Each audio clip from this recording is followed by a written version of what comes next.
Assalamualaikum warahmatullahi wabarakatuh. Waalaikumsalam.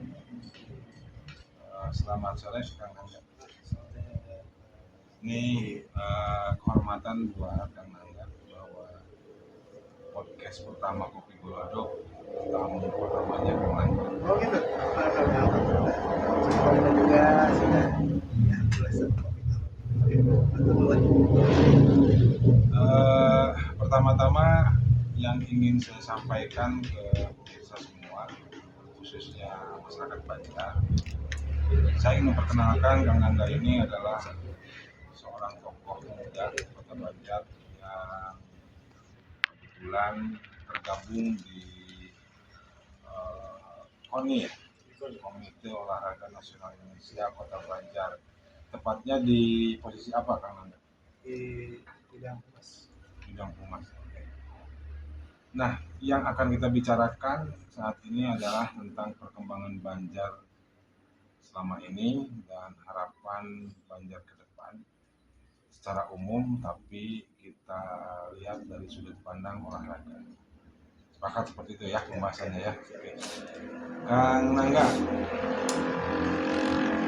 yang saya kenal Kang Nangga ini banyak mengetahui tentang isu-isu dan informasi olahraga, baik itu nasional, regional, apalagi daerah. Karena sebelumnya sempat kita kerjasama di kegiatan olahraga ya, mulai dari persiapan porprov ya, selanjutnya pada saat porprov kebetulan kita gabung di Satgas. Nah, saya pun di situ melihat sosok Kang Nangga yang memiliki kelebihan dibanding dengan beberapa teman saya yang juga concern, tapi Kang Nangga ini memiliki pengetahuan olahraga yang cukup. Nah, harapannya dengan Kang Nangga yang ada di KONI, terus kemampuan Kang Nangga yang juga luar biasa di persoalan olahraga, diharapkan olahraga Kota Banjar bisa lebih maju. Nah, yang ingin saya tanyakan terkait dengan olahraga di Kota Banjar, informasi dan pengetahuan Kang Nangga selama ini seperti apa sih olahraga di Kota Banjar? Kita bicara olahraga ya, olahraga. Mungkin kita bisa kembali ke sejarah dulu. Ketika Kota Banjar, kebetulan saya sudah dipegang di JRI, saya ikut menghadiri, menyaksikan lah di Pendopo Lama itu. Dari situ awalnya Kota Banjar 4 kecamatan, kantor mahasiswa sana sini. Tapi tetap semangat untuk menjadi sebuah kota itu ada tampak. Saya orang Banjar, kemudian saya mengamati. Nah, ketika awal-awal itu mungkin poni itu setahu saya ada, tapi ya setahu saya sih ada, tapi ya kalau dibilang pelan juga enggak, tapi belum gaspol lah. Ya ini terbukti dari pencapaian kita kan, kalau ukurnya adalah prestasi. Kalau itu kan olahraga prestasi yang prioritas. Kalau prestasi itu berarti kan jelas harus ada parameternya, ya entah itu di porprovnya atau menyumbang atlet untuk ponnya, bahkan mungkin untuk SEA. Dari berapa kepengurusan KONI selama Kota Banjar itu, mungkin baru di era kita ini ya, yang sekarang ini posisinya kita dapat juara ya, dapat emas ya. Itu suatu prestasi yang luar biasa, karena kalau apple saya sangat tidak adil ya. Ketika KONI Bogor dananya yang itu sebenarnya kita itu. Saya masuk lebih dalam lagi Kang Nangga. Tadi karena apple dibandingkan dengan daerah lain, pertanyaannya kenapa daerah lain bisa mendapatkan perolehan medali yang cukup banyak sementara kita Kota Banjar, kalaupun ya kalau lihat dari sejarah sebelumnya event Porprov kemarin kemarin itu kita mendapatkan peraihan dari lebih baik ya, lebih baik ya. Artinya prestasinya lebih meningkat dibanding dengan sebelumnya. Tapi kalau dibanding dengan daerah-daerah lain, kita jauh tertinggal. Kita berada di posisi kalau nggak salah di kedua terakhir. Betul. Nah, dari pengamatan Kang Nangga, kenapa daerah lain bisa?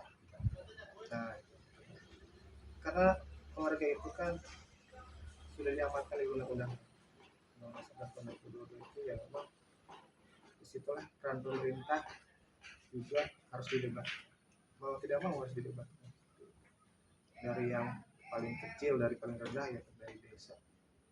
Tidak salah ketika desa menganggarkan misalkan membangun apa gitu, membangun sarana olahraga, selama itu masuk ke musremang dan segala macam, itu tidak salah. Jadi intinya peran pemerintah satu itu, kemudian juga kebijakan dari pimpinannya itu.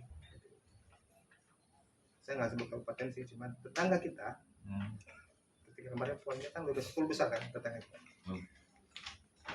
Yang utama adalah di atletik, 1.500 dapat 3.000 maraton dapat. Ya karena selain keinginan pemimpinnya gitu, digambarkan itu yang sarana. Dan sebawahi sarana. Ya, mereka punya stadion atletik. Ya walaupun sudah tahu saya yang juara kemarin di Porprov itu juara SEA Games juga gitu. Entahlah, penting kan minimal itu adalah pemacu juga untuk kita sebagai itu ya. Ketika mereka mengeluarkan dana, ya mungkin karena memang itunya oleh PAD juga sih. Gitu. PAD mereka mungkin lebih besar karena secara luas geografi juga lebih besar, sementara kita hanya 4 kecamatan. Tapi di balik itu semua kesulitan, kalau kita berusaha pasti ada jalan. Ya seperti itu. Kita menggunakan sarana yang ada di Kota Banjar untuk berprestasi. Contoh, kita kan dapat di Gestrek gitu, ada sarana kita. Ya. Terbukti ya, ketika sarananya ada, tersedia, prestasi atletnya pun menonjol. Ya. Dibuktikan dengan Gestrek, karena kita memiliki sarana yang memadai di sport center itu, maka prestasinya pun lebih baik dibanding dengan cabur yang sarananya tidak optimal. Seperti itu. Ya, seperti itu. Kita punya netball. Jadi ya saya pikir mau tidak mau ya harus ada sarananya. Berarti sarana kita garis bawahi. Nah, yang selanjutnya selain sarana, kira-kira apa lagi yang bisa menunjang kenapa daerah lain bisa lebih maju dibanding? Ya, kita harus jadi orang gila. Jadi orang gila. Gila olahraga, gila betul-betul maksimal seperti itu. Pemimpin yang yang betul-betul all out dengan dana yang ada, tapi bagaimana caranya dana setiap itu bisa menghasilkan sesuatu yang maksimal. Berarti kata kuncinya adalah pemimpin daerah yang harus memiliki sense terhadap olahraga seperti itu. Jadi selama ini Kota Banjar masih belum ada pemimpin yang bisa menggambarkan kegilaannya terhadap olahraga seperti itu ya. Ya kalau bahasa sih gini, saya tidak bilang mereka tidak senang olahraga, tidak. Cuma mereka mungkin pakai skala prioritas mungkin ya.